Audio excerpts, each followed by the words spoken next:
मैं सेक्टर जी के बस्ती में रहता हूँ और हमारे यहाँ 95% महिलाएं ऐसी हैं जो घरों में झाड़ू पोछा करके अपने बच्चों का भरण पोषण पालन करती हैं। लेकिन इधर लॉकडाउन और कोरोना महामारी की वजह से हमारे यहाँ की जो लेडीजें घरों में जाती थी, कोठियों में जाती थी काम करने के लिए, झाड़ू पोछा करने के लिए, वो लोग भी अब इन लोगों से काम नहीं करवा रही हैं। इन लोगों के घर में इस समय भुखमरी के कगार पे हैं ये लोग।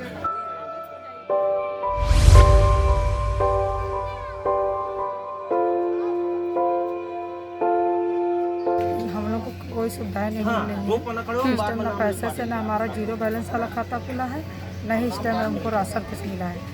बच्चों की वजह से, अपनी तकलीफों की वजह से, इसलिए मैं आप लोगों को बता रही हूँ। दीदी ये बताइए कि आपको जहाँ पे आप काम करने जाती थी तो उन्होंने आपको पैसा नहीं दिया? नहीं, 1 महीना खाली दिया।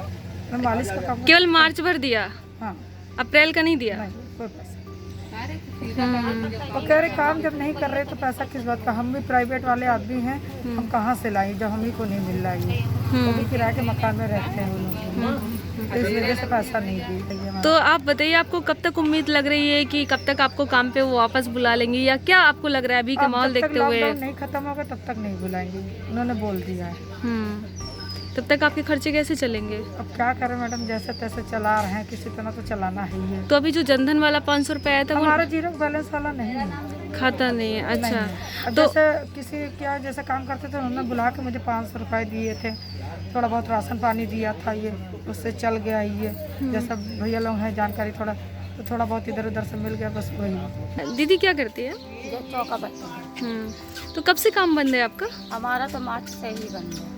मार्च से बंद बोल दिया, बोले के बाद में बुलाएंगे, फिर उसके बाद बोल रहे लॉकडाउन बढ़ता जा रहा है, ऐसे ही बोल रहे हैं कि बुला लेंगे ना पैसा दे रहे ना। तो जितने दिन काम करने नहीं गए वो पैसा नहीं मिला बस है? मार्च वाला ही दिया था, बस उसके बाद से पैसे भी नहीं। एक कोठी में बुला लेती हैं तो जो उनकी इच्छा होती दे देती हैं कि मैडम है वही सही है, बाकी बोली जब काम करोगी तब पैसा देंगे। उन्होंने साफ वर्डिंग में बोल दिया।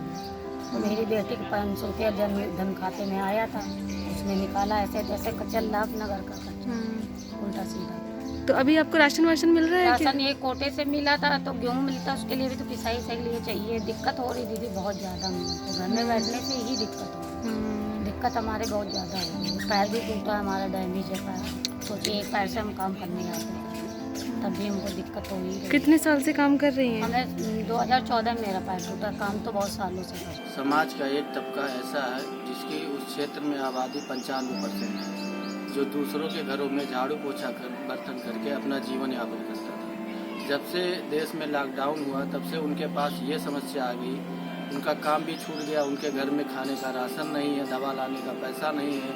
वो तबका आज ऐसी स्थितियों से गुजर रहा कि एक टाइम खाना खा रहा है, एक टाइम भूखे सो रहा है। तो हमारी संस्था वहाँ पहुंचकर उनको खाद्य सामग्री वितरण किया और उनकी समस्याओं के बारे में पूछा, जिससे वो तबका कह रहा है कि हमारा जब से काम बंद हुआ, लॉकडाउन हुआ, तब से जो हमारे घर में राशन और पैसे थे वही हम इस्तेमाल कर रहे थे। आज हमारे घर में ऐसी स्थिति उत्पन्न हो गई है कि हम एक टाइम खाना खा रहे हैं, एक टाइम भूखे सो रहे हैं। 18 साल का लड़का है, उसके फालेरिया मार दे लिया, भीतर बैठ नहीं पाता है, न चल पाता है। उठाते फिर बैठाते, चौका बर्तन काम करते हैं, सूखी सहारा है। क्या बता रही थी दीदी, आप क्या दिक्कत है आपको? बिटिया मेरी बहुत बीमार है, लॉकडाउन के बाद से बहुत सीरियस है। क्या हुआ है उसे? अरे उसको कुछ समझ में नहीं आ रहा, रिपोर्ट सब नॉर्मल आ रही हैं और भर्ती करे थे एक जगह, जो पैसा था वो लगा दिया सब, अब इलाज का पैसा भी नहीं है। क्या काम कर रही हैं आप? यही चौका है। अच्छा, पैसा नहीं मिल रहा है?